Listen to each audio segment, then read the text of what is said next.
ingin saya pastikan, jangan sampai, mohon maaf ya, usaha yang kita optimalkan baik dari hartanya, kan tidak mudah itu untuk mendapatkan harta yang dimaksudkan ya, kemudian juga waktu dan sebagainya tidak sia-sia. Nah, jadi saya ingin fokuskan satu titik yang paling penting, bahwa kata kurban ya kurang lebih begini ya, kalau kita tuliskan kurban, nah ini dari bahasa Arab, tulisannya seperti ini ya, kurban ya, jelas ya? Baik, ini asalnya seperti ini, berasal dari akar kata qaf, fa, dan ba, qoroba. Bila ditambah dengan alif dan nun, ini menunjukkan bentuk superlatif, sesuatu yang sangat sifat mubalaghah ya. Idh qarraba qurbanan fataqabbala min ahadihima wa lam yataqabbal min al-akhar. Demikian di Al-Maidah itu. Perhatikan baik-baik, fokus. Jadi korban itu asalnya bukan menyembelih ya, pada dasarnya dikata korba yang berarti dekat ya. Kalau dijadikan bentuk superlatif, bertambah atau menjadi sangat ya maknanya, maka rumusnya menjadi seperti ini, fu'lan, u'an gitu ya. Ini menunjukkan sesuatu yang bertambah sangat. Ghafara, mengampuni, ghufran, yang banyak ampunannya ya, jelas ya? Baik, kemudian ada lagi yang pakai fathah, nggak pakai dhammah, kayak fa'lan, rahman, yang banyak kasih sayangnya ya kan? Nah, ini kemudian bentuk ini menunjukkan yang sangat dekat, yang banyak kedekatannya, sangat dekat. Nah, jadi ibadah kurban ini bila dikerjakan dengan benar, goalnya itu adalah membangun kedekatan yang lebih dengan Allah Subhanahu wa taala. Jadi orang yang mampu melakukan ibadah yang dimaksudkan,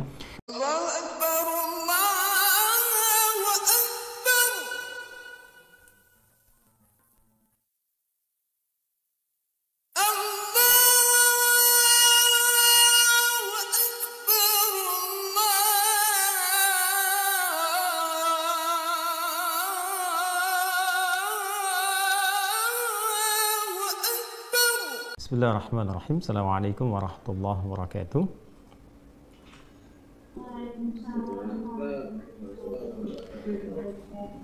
Alhamdulillah, wassalatu wassalamu ala rasulillah wa ala alihi wa sahbihi wa man walah, wa ba'd. Allahu akbar, Allahu akbar, Allahu akbar, Allahu akbar kabira, walhamdulillahi katsira, wa subhanallahi bukratan wa asila. La ilaha illallah, wallahu akbar, walillahil hamd.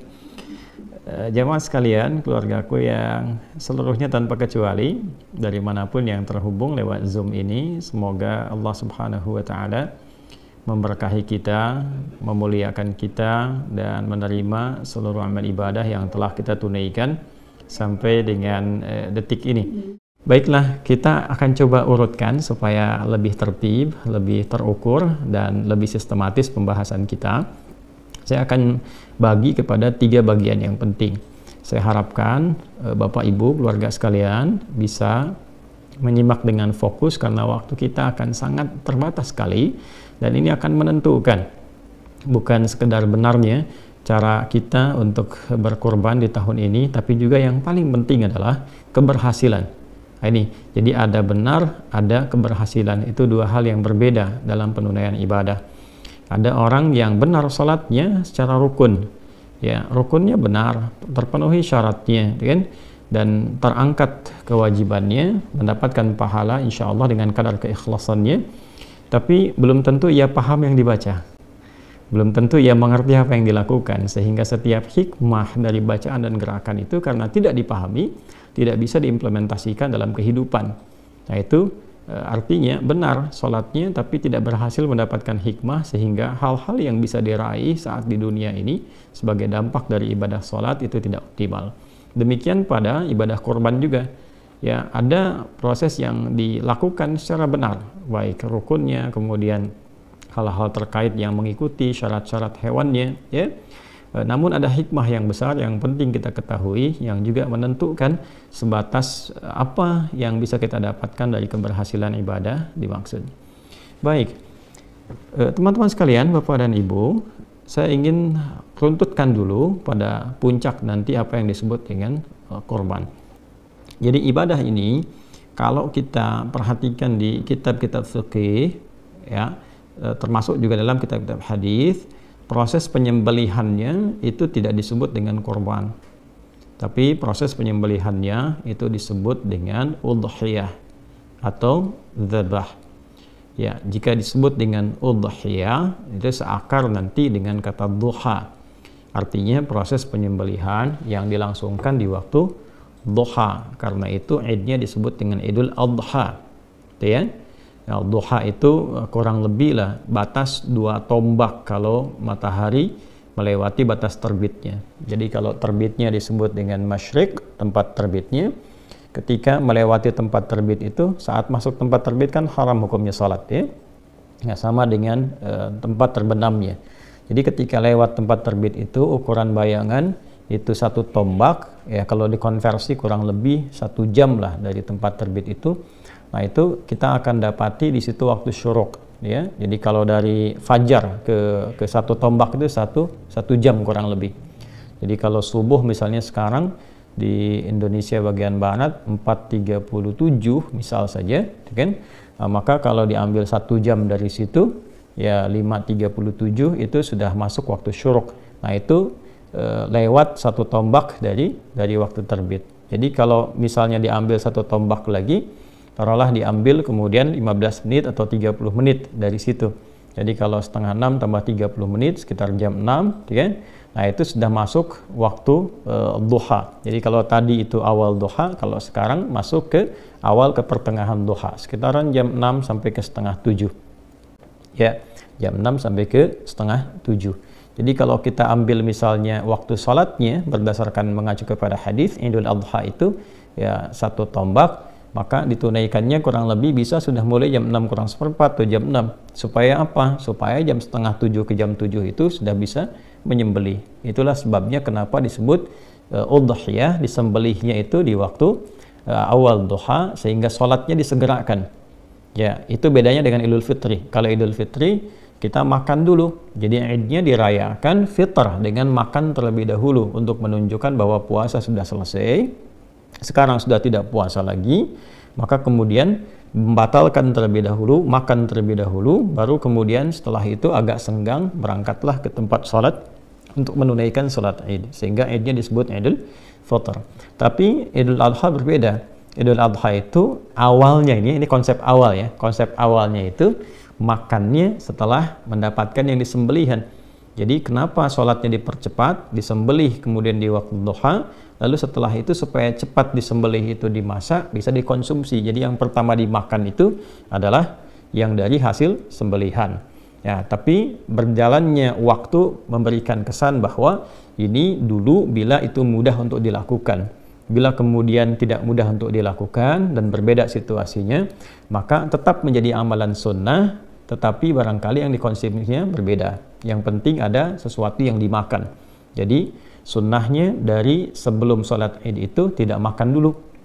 Ya, baru setelah menunaikan sholat id makan, sekedar untuk mengikuti tuntunan sunnah Nabi Sallallahu Alaihi Wasallam. Bisa misalnya makan apa saja yang kira-kira bisa untuk dimakan. Yang saya ingin katakan adalah kenapa disebut dengan udhiyah, proses penyembelihannya ingin memberikan kesan bahwa sembelihannya berlangsung di waktu duha. Kemudian prosesnya sembelihannya disebut dzabah namanya. Dzabah itu untuk hewan yang dijatuhkan dulu.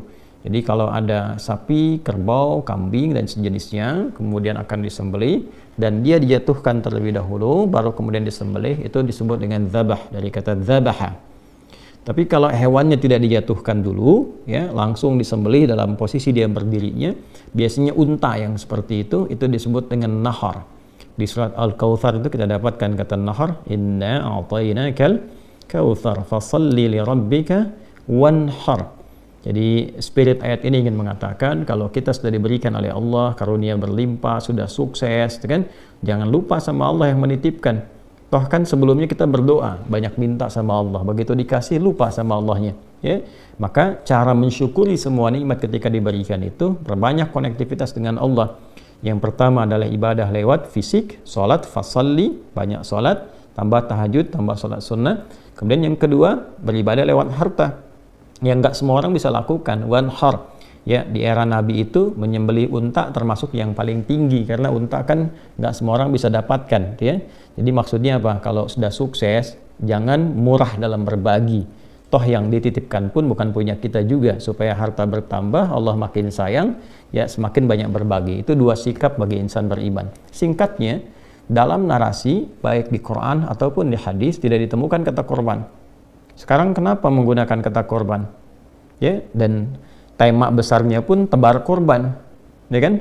Bukan tebar hewan, ya kan? Tebar korban, dan bukan tebar dzabah, bukan tebar udhiyah. Nah, di titik ini yang ingin saya garis bawahi, dan saya akan sedikit mengilustrasikan, barangkali juga sedikit berdiri supaya saya bisa menuliskan sesuatu yang Bapak Ibu bisa lihat. Dan ini titik yang paling penting. Kalau tidak ada ini, saya tidak akan adakan Zoom. Ya, cukup bagi Bapak Ibu kemudian menitipkan barangkali, lalu kita berikan waktunya, lalu diberikan bimbingan doanya, dihafalkan, selesai. Tapi ini yang ingin saya pastikan, jangan sampai, mohon maaf ya, usaha yang kita optimalkan baik dari hartanya, kan tidak mudah itu untuk mendapatkan harta yang dimaksudkan, ya. Kemudian juga waktu dan sebagainya tidak sia-sia. Nah, jadi saya ingin fokuskan satu titik yang paling penting, bahwa kata korban, ya kurang lebih begini ya, kalau kita tuliskan korban. Nah, ini dari bahasa Arab, tulisannya seperti ini, ya, korban, ya,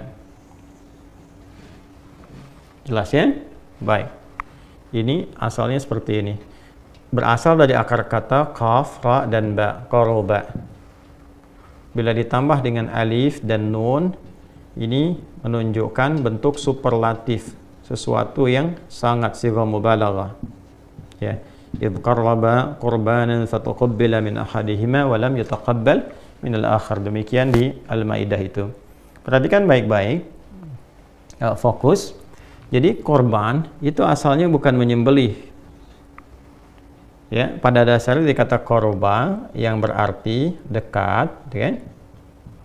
Kalau dijadikan bentuk superlatif, bertambah atau menjadi sangat, ya maknanya, maka rumusnya menjadi seperti ini, fu'lan, u'an gitu ya. Ini menunjukkan sesuatu yang bertambah sangat.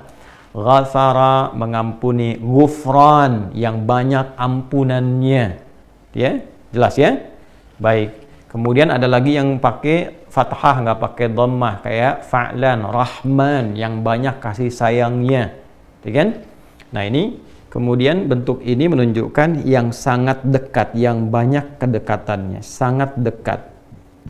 Nah, jadi ibadah kurban ini bila dikerjakan dengan benar, goalnya itu adalah membangun kedekatan yang lebih dengan Allah Subhanahu wa Ta'ala. Jadi orang yang mampu melakukan ibadah yang dimaksudkan, maka ciri kesuksesan utamanya itu bukan berapa banyak, berapa besar, ya, berapa berat hewan yang kemudian disembelih, tapi bagaimana ia bisa mengambil hikmah dari proses itu sehingga bisa membangun kedekatan lebih antara dirinya dengan Allah Subhanahu wa Ta'ala. Bahasa paling simpelnya adalah pasca ibadah ini dirinya menjadi semakin dekat dengan Allah. Nah, ukuran kedekatan itu kan nanti ada dua, ya. Yang pertama, bertambah ibadah ritualnya sebagai bentuk ketawakalannya kepada Allah, konektivitasnya kepada Allah. Sholatnya semakin bertambah, gitu kan? Bacaan Qurannya semakin rajin, ya. Kemudian turunan-turunan yang kira-kira menghubungkan kita dengan Allah Subhanahu wa Ta'ala. Dan yang kedua adalah hablu minan nas. Jadi hablu minallah tadi yang pertama. Yang kedua hablu minan nas. Ya, bertambah baik dengan sesamanya, di keluarganya, hubungan dengan tetangga, kerabatnya, dan sebagainya. Itu ukuran spesifiknya. Sehingga orang-orang yang punya kedekatan lebih dengan Allah Subhanahu wa Ta'ala, dua sisi ini pasti akan terlihat baik dalam menjalani kehidupannya. Ini gambaran pokoknya. Nah, sekarang pelajaran besarnya adalah bagaimana proses ibadah, sekarang kan sedang ibadah, yang sedang kita tempuh ini, ya Bapak dan Ibu sekalian, bisa menghasilkan satu goal, satu capaian yang tadi telah kita harapkan. Nah, karena itulah kemudian Nabi SAW memberikan langsung petunjuk yang detail sekali dari persiapan di hari pertama, hari kedua, hari ketiga, sampai menjelang hewan itu disembelih. Oke?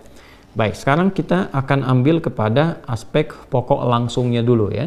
Dari sejak Bapak Ibu melakukan akad nih, ya, akad untuk menyembelih atau ikut dalam proses ibadah kurban ini. Jadi akad itu dilangsungkan dengan menyampaikan uangnya, terus terjadi kemudian hewannya diikat untuk disembelih. Diikat itu maksudnya lewat akad. Ini hewan terikat akan disembelih atas nama Bapak Ibu sekalian.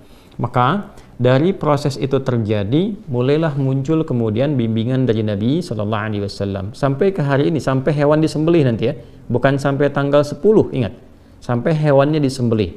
Nah, apa itu? Termaktub dalam hadis Sahih Muslim nomor hadis 1977. Kita coba cek dulu ya.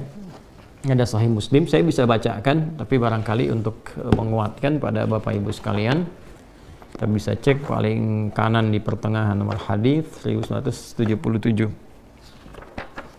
Coba kita cek. Nah, ini dia.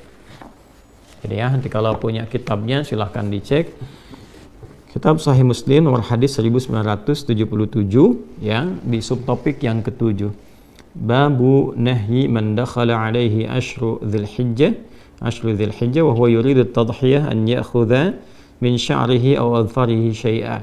Ya, bab petunjuk pedoman bagi orang yang telah memasuki 10 hari pertama bulan Dzulhijjah, kemudian ia menginginkan atau berminat untuk menyembelih hewan kurban, ikut program ya di situ. Ya, maka sepanjang ia sudah berakad itu, sudah siap itu, ya dia dianjurkan untuk tidak memotong atau mencukur baik semua rambut yang melekat pada tubuhnya ataupun kuku yang melekat pada tubuhnya. Saya sampaikan hadisnya. Saya langsung cepat saja kepada rawi yang terakhir, yaitu keluarga terdekat Nabi Sallallahu Alaihi Wasallam. Ini A1, ya'an Ummi Salamah radhiyallahu taala anha, dari Ummi Salamah radhiyallahu taala anha, anna Nabi sallallahu alaihi wasallam qala, beliau menyampaikan Nabi sallallahu alaihi wasallam bersabda, "Idza dakhalatil 'ashru wa arada ahadukum an yudhhiya fala yamassa min sya'rihi wa basharihi syai'a." Qila li Sufyan fa inna ba'dahum la yarfa'uhu qala lakinni arfa'uhu. Ya, secara singkat, jika telah masuk 10 hari pertama bulan Dzulhijjah, jadi tanggal 1 sampai dengan tanggal 10 nanti, wa arada ahadukum an yudhhiya, dan ada di antara kita yang sudah berniat, berencana gitu kan untuk mengikuti proses penyembelihan dalam arti ikut ibadah kurban seperti yang kita istilahkan, fala yamassa min sya'rihi wa basharihi syai'a, maka Nabi menganjurkan, ini sunnah ya, hukumnya sunnah yang sangat ditekankan, sunnah muakkadah, untuk tidak menyentuh, maksudnya tidak mensyukur kan seluruh rambut yang melekat pada tubuhnya, kemudian juga dan tidak memotong kukunya ya. Ini gambaran yang pertama. Nah, saya ingin sampaikan begini, jadi ada sunnah yang pertama, dianjurkan sampai hewan korbannya disembelih. Nah, hewan korban disembelih sekali lagi untuk semua program yang melekat bagi kita semua, insya Allah hewan korbannya ya, disembelihnya di hari Kamis ya, sesuai dengan jadwal. Bila ada perubahan sesuai dengan daerahnya, itu akan diinfokan segera, tapi insya Allah tidak ada yang disembelih besok ya, sekalipun menunaikan sholatnya misalnya ada yang besok, tapi disembelihnya pada hari keesokan harinya untuk menyiapkan lebih mudah lagi gitu ya, supaya juga diinfokannya bisa serentakkan kurban itu luas, sehari ke-10, 11, 12, 13. Jadi kalau ada kesibukan di hari saat menunaikan sholat, maka keesokan harinya itu bisa lebih lapang. Nah, kemudian jadi sampai hari disembelih itu, begitu diinfokan hewan Bapak Ibu disembelih, nah, sampai ke titik itu jangan dulu potong kuku ya, termasuk rambut yang melekat di tubuh ya, bukan bulu. Kalau bulu itu ayam, unggas ya, sapi ya, itu bulu. Kalau di manusia itu rambut ya, jadi tidak dipotong dulu. Kuku juga jangan dulu dipotong dulu ya, ini jangan dulu dipotong, kemudian yang melekat di tubuh jangan dipotong dulu sampai nanti hewan korbannya itu disembelih. Nah, pertanyaannya kenapa? Ini poinnya. Kenapa? Karena nanti ada juga penafsiran lain yang dimaksudkan hewannya. Tapi kalau saya lebih cenderung kepada orangnya, bukan hewan. Saya ulang ya. Ada yang menafsirkan juga hewannya. Saya sangat menghormati untuk penafsiran itu. Tentu juga ada pertimbangan dan alasan, tapi saya lebih condong kepada orangnya bukan hewannya. Karena kalau kita teruskan bacaan hadisnya sampai dengan ke bawah, itu akan ditemukan kisah. Ya, ini ada kisahnya di bintang 3 di bawah nih ya. Kalau kita bacakan di sini kita akan dapati keterangan. Qala kunna, dikata Hasan al-Laythi, kunna fil hammam qabila al-adha fattala fihi nasun faqala ba'du ahli al-hammam inna Sa'id bin al-Musayyab yaqra'u hadha aw yanha anhu falaqitu Sa'id bin al-Musayyab fadhakartu dhalika lahu faqala ya ibn akhi hadha hadithun qad nusiya wa turika. Ya kan? Nah, ini ada kisah dari Hasan al-Laythi bahwa di era beliau itu menjelang Idul Adha, menjelang disembelih itu, teman-temannya sudah pada pergi ya, ke kamar mandi umum, kemudian ada yang sudah bersih-bersih, ya, ada yang mengecat rambut, ada yang cukur-cukur dan sebagainya, padahal hewannya belum disembelih. Maka diadukanlah kepada sahabat Sa'id bin al-Musayyab peristiwa itu yang mengetahui betul tentang hadis Nabi dimaksud, dikonsultasikan ini benar enggak gitu, yang dimaksudkan apakah orangnya atau hewannya atau bagaimana. Maka komen beliau menyampaikan bahwa hadza haditsun qad nusya atau riwayat lain qad turika. Oh, ini tidak tepat ya, ada hadis yang banyak dilupakan. Artinya apa? Yang dimaksud jangan dipotong dulu ya. Jadi ini asbabul wurud yang terkait juga dengan hadis dimaksud. Pertanyaannya kenapa? Ya, saya ulangi pertanyaannya, kenapa? Disunnahkan ya, bukan hukumnya haram. Jadi kalau memang ada kondisi-kondisi yang memang harus dicukur misalnya, tidak ideal dengan penampilan tertentu atau ada keperluan yang sifatnya lebih penting misalnya untuk dilakukan, tapi penampilan tidak sesuai, ya boleh-boleh saja, tidak ada masalah. Tapi yang dimaksud adalah, ya ini yang ingin saya tekankan. Nah, Bapak Ibu sekalian, ada anugerah besar di balik ibadah ini, yang diikatkan nanti terkait dengan korban. Berbahagialah bila di antara kita diberikan oleh Allah Subhanahu wa taala kesempatan untuk berkorban dan mengikuti runtutan ibadah dari tanggal 1 sampai dengan hewan korban itu disembelih. Karena itu esensinya itu menghadirkan nilai yang sama seperti orang yang haji. Walau dia tidak berhaji, ingat. Jadi bukan mendapatkan pahala haji, bukan. Kalau ingin pahala haji ya berhaji. Yang dimaksudkan adalah mendapatkan value dari ibadah haji, yaitu sifat mabrur. Ya, kalau kita baca di hadis Muslim di kitab yang sama, nomor hadis 1349 dari sahabat Abu Hurairah radhiyallahu taala anhu, Nabi SAW menyampaikan, wal hajjul mabruru laisa lahu jazaa'un illal jannata. Haji mabrur itu, nah itu value-nya mabrur. Ya, mabrur itu bukan makbul. Kalau makbul diterima. Nah, ukuran diterimanya itu apa? Ada value-nya namanya mabrur. Nah, value yang dikerjakan oleh orang haji ini itu bisa diraih ya oleh orang yang tidak haji. Tapi bukan berarti mendapat pahala haji, ingat ya. Berbeda antara pahala dengan value-nya, dengan nilainya. Dan itu tinggi di hadapan Allah.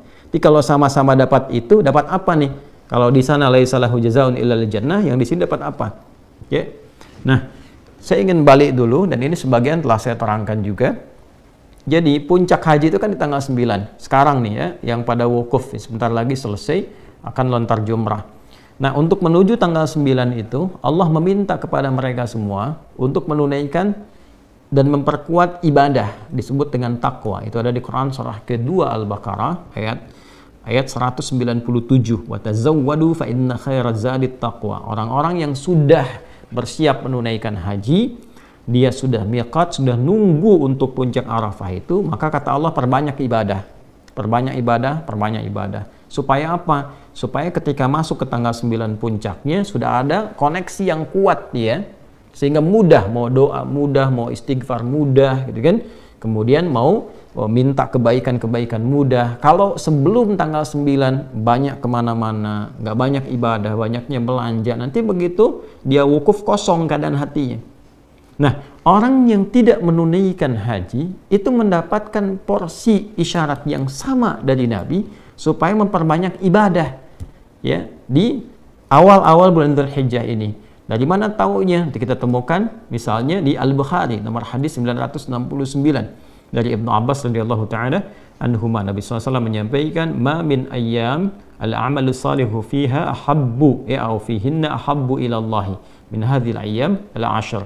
Tidak ada satupun perjalanan hari ya saat seseorang menunaikan amal soleh itu naik status amal solehnya dicintai oleh Allah, yaitu 10 hari pertama di bulan Dzulhijjah. Jadi ketika orang yang haji itu perbanyak ibadah, orang yang tidak haji pun, kita ini maksudnya di sini ya, itu diminta oleh Nabi sama lakukan ibadah juga.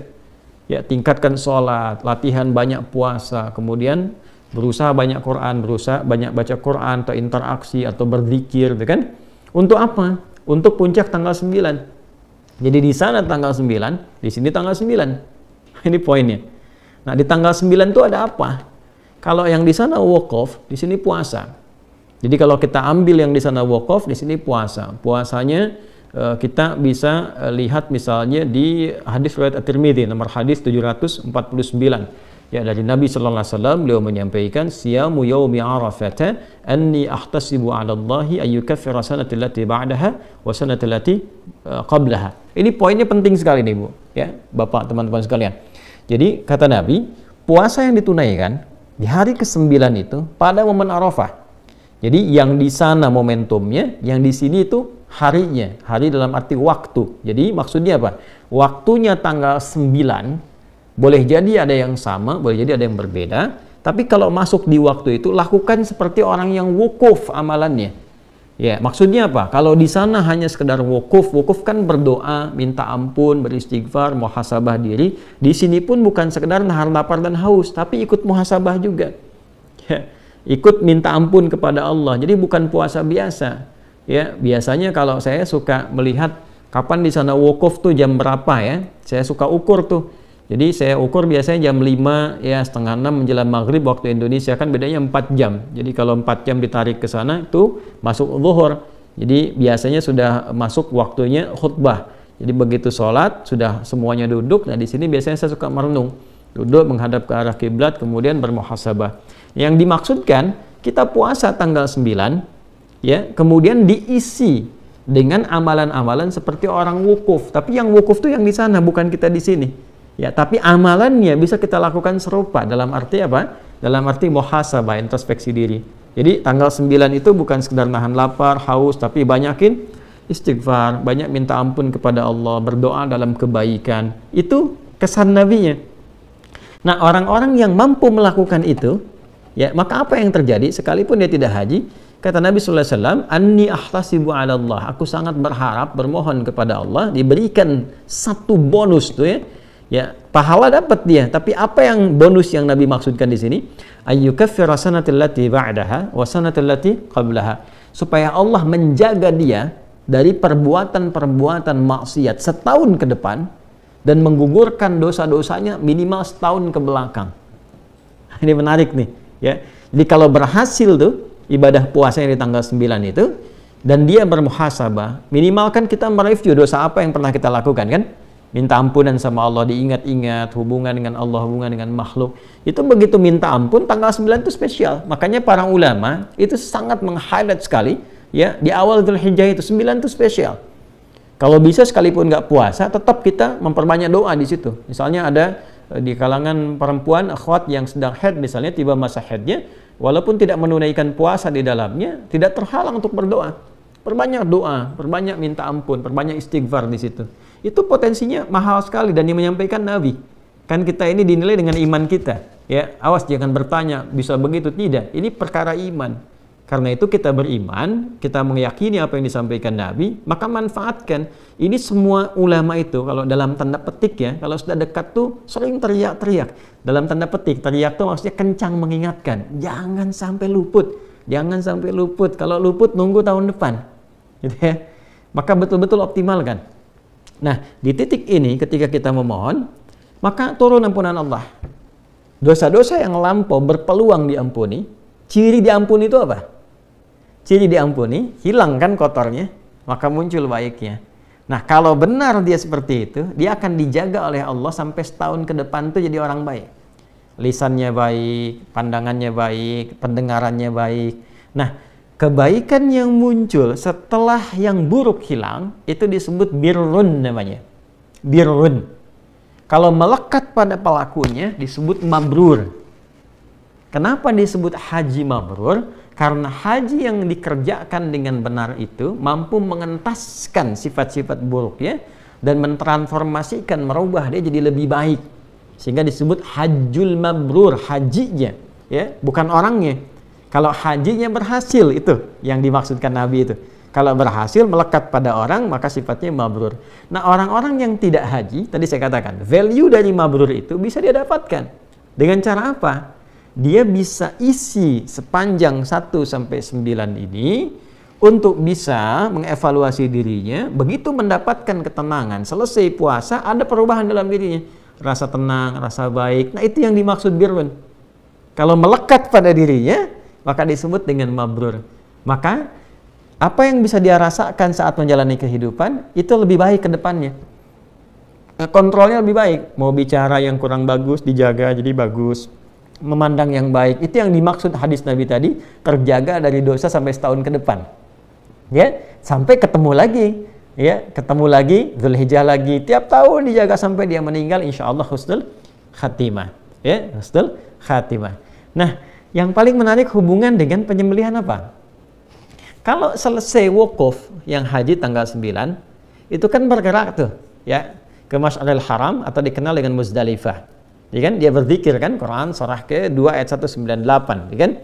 Nah, laisa 'alaikum junahun an tabtaghu fadlan min rabbikum fa idza afadtum min arafatin fadhkurullaha 'indal Masy'aril Haram. Maka teman-teman yang di sana akan bergerak nanti, ya, ke arah Muzdalifah, kemudian di situ berzikir sampai menunggu nanti menjelang ke fajar. Terus cari batu kan. Ya. Lalu setelah itu ke Jamarat, ya. Melontar. Yang dilontar itu Aqabah tuh, yang besarnya. Ya, bukan yang wusta, bukan yang ula. Saya cepat saja kalau Bapak Ibu teman-teman dapatkan buku yang saya tentang umrah, ya. Kalau ikut program umrah tuh ada buku yang kita berikan yang saya tulis langsung itu. Jadi kami jelaskan betul kenapa Aqabah, kenapa disebut Wusta, kenapa Ula, kenapa urutannya begitu gitu ya. Secara singkatnya begini, kalau Aqabah itu gambaran diri kita. Wusta itu lingkaran dekat. Ula itu faktor terjauh, lingkaran luar. Ya, yang terjauhnya. Jadi kadang-kadang yang membuat diri kita itu kurang baik, kurang dekat dengan Allah, yang pertama adalah ketidakmampuan mengontrol diri sendiri. Nafsu. Aqabah itu gambaran dari nafsu. Jadi kalau marah itu bukan karena faktor luar pada umumnya, tapi lebih karena ketidakmampuan mengontrol emosi di dalam. Nah, kalau ini baik, kadang-kadang sudah baik nih, tapi mendapatkan lingkaran sekitar yang dekat yang kurang bagus. Ya, misalnya tetangga, misalnya sikap kurang baik, atau bergaul dengan teman-teman dekat kurang bagus, ya. Atau teman-teman dekat bagus, di keluarga bagus, tapi ditempatkan di tempat kerja, ketemu teman jauh, kena pengaruh yang kurang bagus. Yang dekat itu disebut dengan wusta, lingkaran sekitaran. Ula itu yang terjauh. Walal akhiratu khairul laka minal ula. Aqabah itu pribadi. Karena itu dari Muzdalifah yang dilontar itu bukan yang wusta, bukan yang ula, tapi yang Aqabah. Dan perhatikan kalimatnya. Bismillahi Allahu Akbar. Bismillahi Allahu Akbar. Bismillahi Allahu Akbar sampai 7 kali.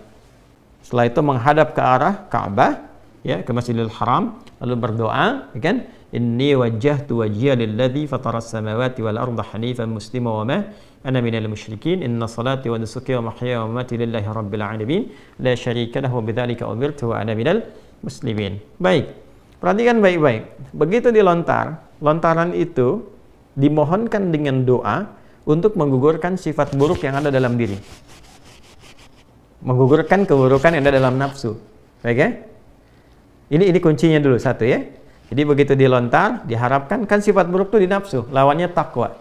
Ya, nafsu itu nama lainnya fujur.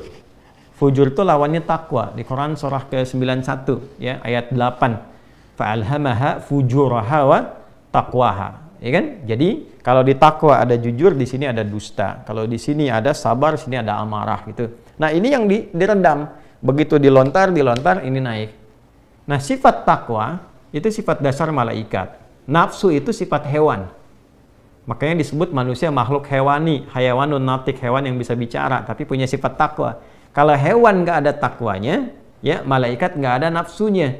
Di malaikat benar terus, Quran surah 66 ayat ke-6, hewan itu punya potensi salah terus, ya.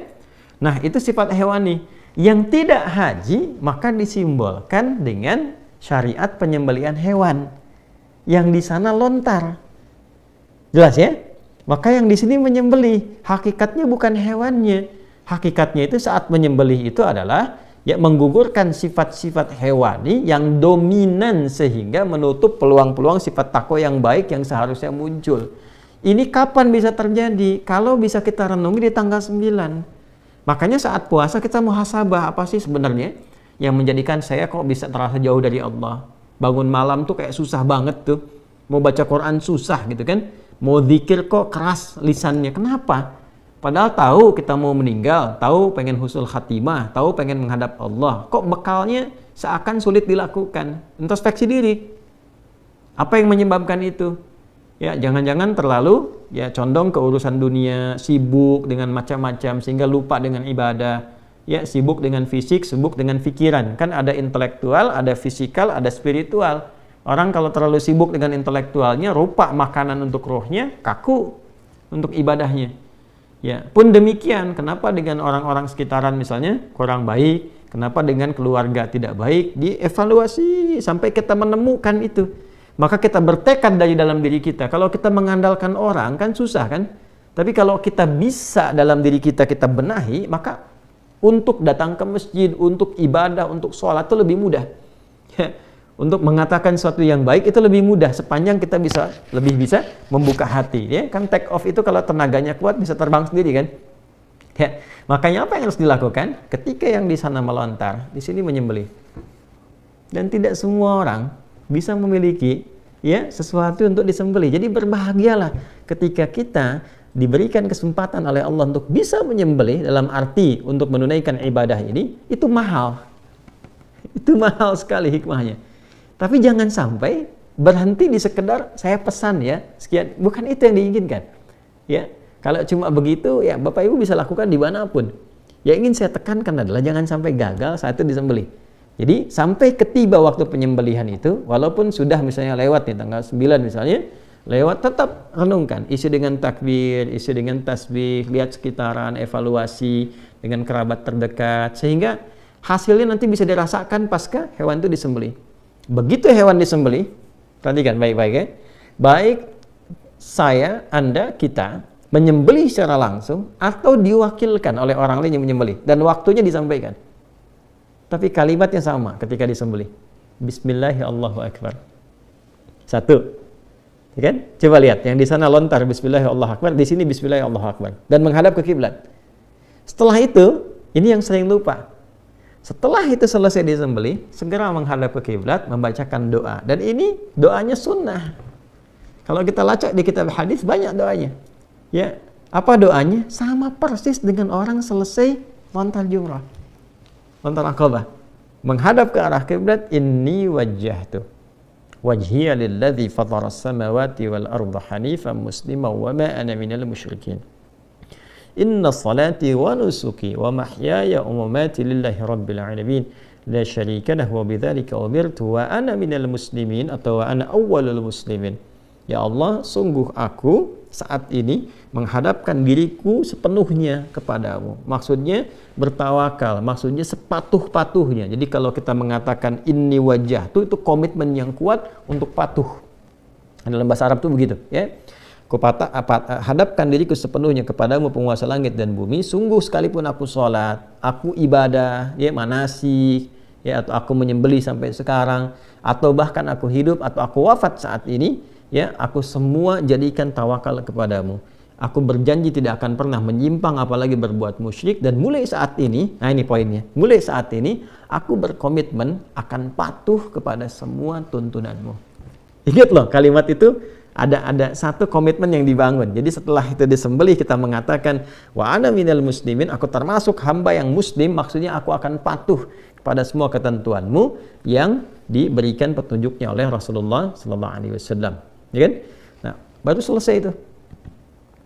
Maka kalau itu udah selesai, lalu dari situ ada feedback pada diri kita. Jadi di sana selesai kan, melontar menghadap ke kiblat, kita selesai menyembelih, menghadap ke arah kiblat.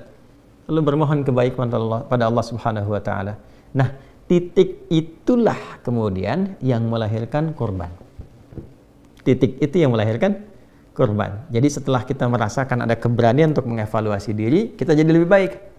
Lebih dekat dengan Allah, ya, lebih ringan lisan berzikir, lebih ingat bahwa kita akan pulang, lebih meningkat ibadahnya, lebih nyaman, lebih enak. Itu yang dimaksud dengan kurban. Ya, makanya ibadahnya, kenapa para ulama memperkenalkan nama kurbannya bukan penyembelihannya, untuk memberikan kesan pengingat yang kuat kepada kita, yang diharapkan itu perubahannya, bukan sekedar hewannya. Kalau mau nyari pahala dengan hewannya sepanjang ikhlas, sumbernya bersih, pahala dapat. Tuh, mau nyari pahala. Tapi kalau kita mau mencari lebih dari situ, supaya mendapatkan percikan keberkahan dari ibadah itu, maka urutan ini setidaknya kita bisa optimalkan. Ya, jadi saya sangat berharap Bapak Ibu sekalian, di sesi ini kan pembekalan menuju ke penyembelihan. Saya harapkan kepada kita semua, ya, dengan izin Allah Subhanahu wa taala, sambil kita saling mendoakan, yang pertama, coba kita ikuti sunnah-sunnah yang tadi Nabi tuntunkan, karena ini setahun sekali dan tidak semua punya kesempatan seperti ini. Ya, tidak semua punya kesempatan yang serupa. Jadi syukuri ini dengan cara kita optimalkan. Yang kedua, kita saling mendoakan dulu untuk semua supaya Allah kasih kemudahan.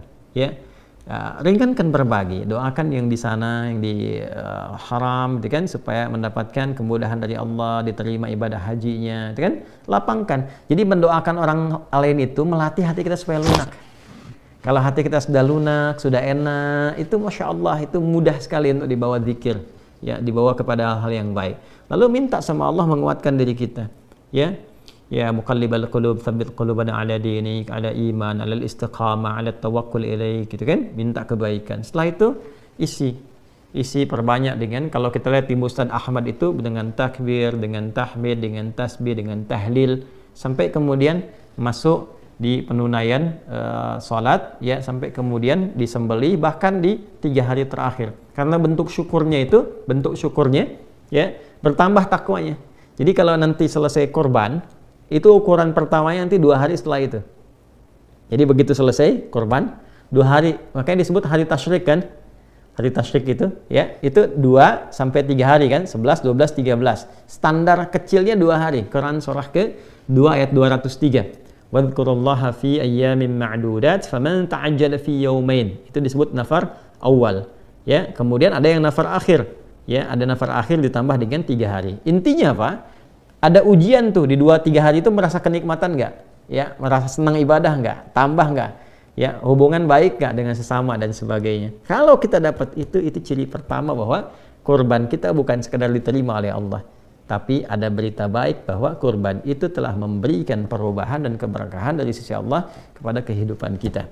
Nah, tapi untuk siapa? Limanit taqa. Coba baca Quran surah kedua ayat 203 tuh, paling kiri sebelah atas.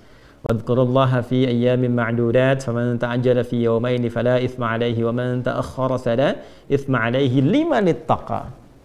Ya, jadi yang di sana mabit di Mina, ya kan? Di mabit di Mina itu kan untuk mengevaluasi diri, nambah ketaatan enggak? Yang di sini ya sama, mengevaluasi pasca penyembelihan walaupun sedang liburan. Liburan tuh ingat sholat enggak? Masih bisa tahajud enggak? Ya kan? Masih bisa baca Quran enggak? Terus perubahan kebaikan interaksi kita nambah nggak? Nah, itu esensinya.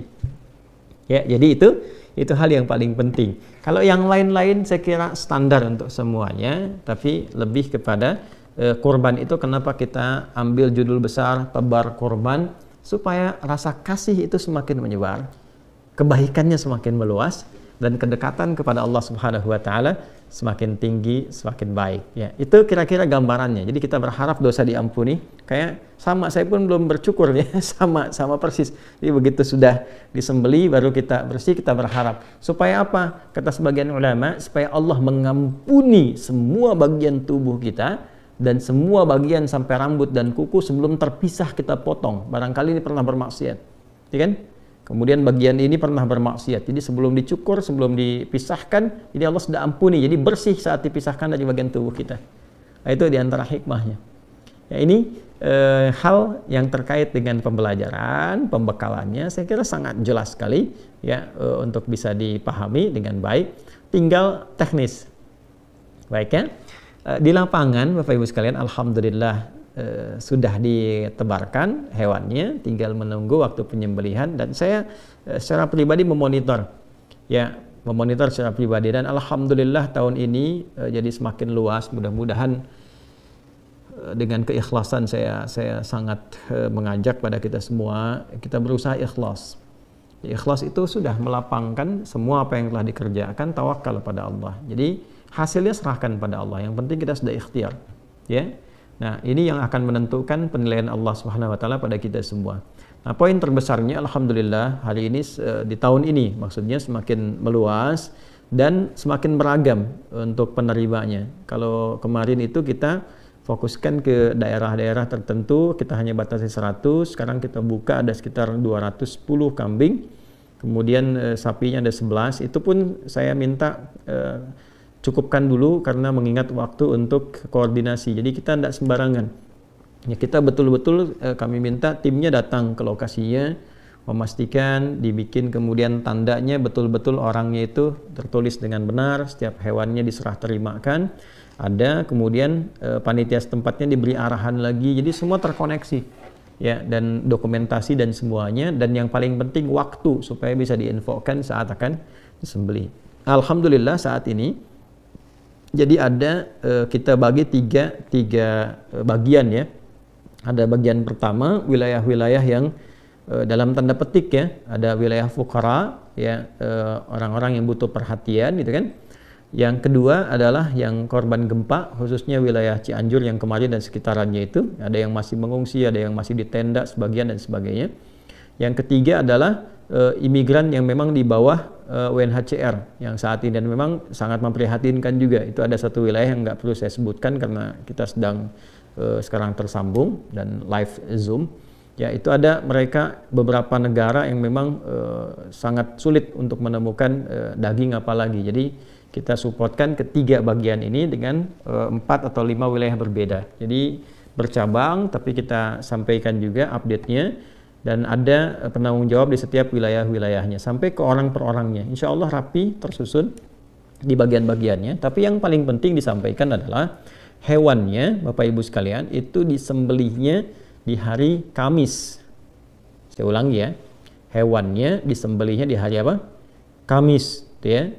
Karena sekalipun ada yang sholatnya hari Rabu, tapi tetap dengan tinjauan 2 hal. Yang pertama itu adalah kelapangan supaya lebih nyaman, jadi hari Rabu fokus sholat, Kamis menyiapkan. Yang kedua adalah supaya bertoleransi juga, sama-sama saling toleran, itu kan, untuk dengan yang lebarannya di hari Kamis, supaya nyaman. Kalaupun ada menyembelih, rasanya nyaman dan meminimalisir hal-hal yang kurang baik sehingga merusak nilai-nilai kebaikan yang sudah terjalin ya.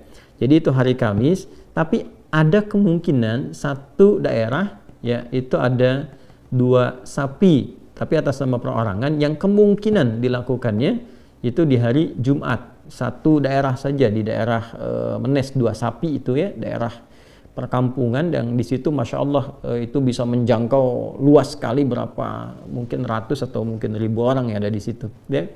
Karena mereka akan sholatnya di daerah itu di hari Kamis, kemudian terbiasa di daerahnya menyembelih sehari setelahnya ya, dan itu Masya Allah nanti kalau jadi menariknya begini, di daerah itu belajar dari tahun kemarin itu kalau sudah siap disembelih nanti semua guyub, semua seberapa kampung, jadi satu daerah itu berapa kampung datang tuh 2-3 dusun, jadi nanti mereka makan sama-sama pakai alas pisang dan sebagainya. Jadi mereka sudah sembelih, mereka doakan sahibul korbannya, lalu makan sama-sama kampung itu. Ya, Masya Allah. Jadi ada yang dibawa pulang, ada yang makan di situ, barang-barang ke semuanya. Lalu setelah makan mereka mendoakan orang yang berkurban dan sebagainya. Itu luar biasa. Yang penting diketahui waktunya. Jadi kalau nanti sudah diketahui waktunya kapan, ya, dan diinformasikan, mungkin nanti ada yang tersambung juga ya pada saat itu. Nah, ibu bapak langsung bisa melakukan seperti tadi yang saya sampaikan ya. Misalnya, Bu, korbannya ibu atau Pak, korbannya bapak disembelih jam sekian ya. Kan? Maka di saat yang sama, begitu disembelih saat yang sama menghadap ke arah kiblat. Saya ulang ya, menghadap ke arah kiblat, Anda mengatakan inni wajjahtu wajhiya lilladzi fataras samawati wal arda hanifan musliman wa ma ana minal musyrikin, inna salati wa nusuki wa mahyaya wa mamati lillahi rabbil alamin la syarika lahu wa bidzalika umirtu wa ana minal muslimin. Bacakan ini. Kalau biasa yang iftitahnya pakai yang wajah tu ya, ini tinggal tambahkan inni wajah tu, itu lebih mudah. sampai ujungnya. Setelah itu silahkan berdoa. Menghadap ke arah kiblat, singkat aja berdoa. Ya, minta diampuni dosa, minta dilancarkan rizki, minta oleh Allah diberikan sisa hidup yang baik, diwafatkan dalam keadaan husnul khatimah. Minta itu. Saya mohon sebesar-besarnya, minta. Ya, jangan dianggap ringan ya. Mohon minta. Sekali lagi, mohon minta. Itu setahun sekali tuh. Ya. Sekalipun Anda misalnya sekarang yang Zoom-nya ada yang hanya dibuka, dengar apa, tapi mohon untuk yang satu ini tolong minta ya. Jadi tanya kepada panitia di lapangan, yang saya hari apa, jam berapa. Jelas ya? Baik, setelah itu silahkan potong kuku. Ya, kalau ada yang laki-laki misalnya mau cukur kumis atau apa, dirapikan, persilahkan. Silahkan sambil potong itu juga ya, minta ampunan pada Allah Subhanahu wa taala. Misalnya Allahumma gfirli atau rabbighfirli ya, boleh. Kalau mau dilekatkan dengan orang tua silahkan rabbighfirli wali walidayya warhamhuma kama rabbayani shaghira, boleh sambil potong. Ya. Ya, saya mau ajarin sedikit ya cara potong kuku nih di sunnahnya. Jadi kalau mau potong kuku, ini sunnah ya, sekalipun tidak di hari-hari awal Idul Adha, misalnya di hari Jumat, untuk laki-laki dan perempuan. Jadi mulainya tangan kanan, yang ini, yang jari telunjuk dulu. Saya ulang ya, kalau mau potong kuku dari sini, yang tangan kanan, jari telunjuk, ini sunnahnya. Sudah? Kemudian setelah itu baru diurut kelingking, yang ini ya jari manis ya, yang lain asin. Yang ini kelingking, lalu jari ini apa, manis namanya. Kemudian ini jari tengah, lalu jempol. Saya ulang ya, telunjuk dulu yang ini, lalu kelingking, ini jari manis, jari tengah, ke jempol. Lalu pindah ke sini. Sama urutannya.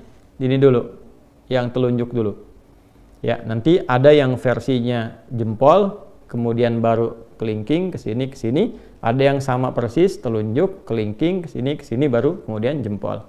Intinya mulai yang kanan, telunjuk dulu. Ini kayak sederhana ya. Kayak sederhana sekali. Sederhana. Ya, jangan, tapi ini nilainya mahal sekali. Yang pertama, kalau dibiasakan begini, ini ikut sunnah Nabi SAW, tidak ada pahalanya. Yang kedua dampaknya, tangan ini terjaga dalam kebaikan. Ya, nanti sisi lain kalau belajar tentang, kan di kita itu belajar lengkap. Ada tentang bab kepala, ada bab telinga, bab mata, bab lisan, sampai ke jari, sampai ke kelingking, sampai ke semua. Ini ada babnya sendiri. Dan itu ada petunjuknya, baik di ayat ataupun di hadis. Ada. Ya, dan ini akan bicara di hari kiamat nanti. Kalau kita baca Yasin kan, kalau biasa baca Yasin malam Jumat, ayat Al-Kahf ya. Al-yauma nakhtimu ala afwahim fatukallimuna aydihim. Nah, aydihim itu yang mana? Yang ini. Ya, karena ini yang sering dipakai. Kalau bikin status kan pakai ini kan, bukan pakai ini. Ya kan? Pakai ini kan. Nah, ini yang makanya di dunia pun fingerprint yang bicara. Ya, sidik jari yang bicara. Nah, ini nanti ada kaitan dengan itu. Jadi gambaran kalau mau potong kuku. Jadi silahkan, begitu sudah diketahui waktunya, ya Bapak Ibu nanti akan dihubungi panitia atau silahkan bertanya. Ya kan, karena kita ada kan call center juga, semua datanya sudah urut. Ya. Sekali lagi, alhamdulillah hewan-hewan terdistribusikan hari ini, kecuali satu wilayah untuk yang imigran itu besok baru nyampe di wilayahnya. Insya Allah setelah sampai keesokan harinya, jadi semua hari Kamis semua akan disembelih, kecuali tadi yang kemungkinan ada 2 sapi atas nama siapa yang kemungkinan mungkin di hari Jumat ya. Jadi silahkan nanti menghadap ke arah kiblat, doanya tadi sudah saya sampaikan, lalu potong kuku seperti yang saya utarakan tadi caranya. Setelah itu selesai, tinggal perbanyak takbir ya, lalu diisi dengan tasbih, tahmid, tahlil di 2 hari pasca itu, sampai mendapatkan ketenangan. Jadi bukan berapa banyaknya, tapi baca sampai hati kita tersentuh, merasakan kenikmatan lewat itu sehingga terjadi perubahan. Nah, itu yang dimaksud kurban. Ya, karena itu kami buka programnya kurban, bukan penyembelihan. Ya, kan semua mudah-mudahan berhasil. Ya, saya kira itu Bapak Ibu sekalian, semoga semua dirahmati oleh Allah Subhanahu wa taala. Semoga dilancarkan dan dimudahkan. Ya, selebihnya silahkan nanti tersambung dengan panitia teknis di lapangan yang memudahkan segala hal terkait dengan pedoman yang kita bahas bersama itu bisa lancar dan baik. Dan terakhir sebelum saya tutup, bagi yang hewan kurbannya tujukan dalam niatnya untuk orang lain, ya, baik itu misalnya orang yang telah meninggal atau kerabat, ya, atau juga kemudian misalnya untuk keluarga, maka tidak ada bedanya. Jadi setelah kemudian diinfokan menghadap ke arah kiblat, inni wajjahtu, sampai dengan wa ana minal muslimin atau wa ana awwalul muslimin. Setelah itu berdoalah untuk orang yang diniatkan sesuai dengan hewannya itu. Kalau ayahnya telah meninggal, ya Allah ampuni ayahku, berikan cahaya di dalam kuburnya, berikan tambahan rahmat, ya, atau untuk ibu atau untuk keluarga besar, berdoa untuk keluarga keseluruhannya, ya. Itu catatan terakhirnya. Saya kira itu yang bisa disampaikan. Selebihnya silahkan baca buku yang telah didapatkan. Di situ ada banyak hal yang bisa diraih untuk bisa dipelajari. Semoga Allah memberikan kelapangan pada kita semua. Mohon izin, saya harus ada persiapan karena saya setelah ini ada persiapan untuk keluar kota, dan di situ kita akan menunaikan Idul Adha untuk esok hari. Dan Bapak Ibu silahkan sesuai dengan apa yang ingin dipilihnya masing-masing, ya, dan dengan itu semoga kita semua dirahmati oleh Allah Subhanahu wa Ta'ala. Saya kira saya cukupkan. Terima kasih untuk semuanya. Ya Allahumma taqabbal minna innaka antas sami'ul alim wa tub 'alaina innaka antat tawwabur rahim. Allahumma ij'alna min ibadikas salihin waj'alna ya Allah minal muqarrabin ilaika ya arhamar rahimin, wa taqabbal minna ibadatina wa 'amalina as-salih wa qurbanana waj'alna minal muqarrabin ilaika biradak kama tuhibbu wa tarda. Rabbana atina fid dunya hasanah wa fil akhirati hasanah wa qina adzaban nar. Wa sallallahu ala sayyidina Muhammad wa ala alihi wa sahbihi ajma'in. Wa akhiru da'wana subhanakallahumma wa bihamdika asyhadu an la ilaha illa anta nastaghfiruka wa natubu ilaik. Alhamdulillahi rabbil alamin. Assalamualaikum warahmatullahi wabarakatuh.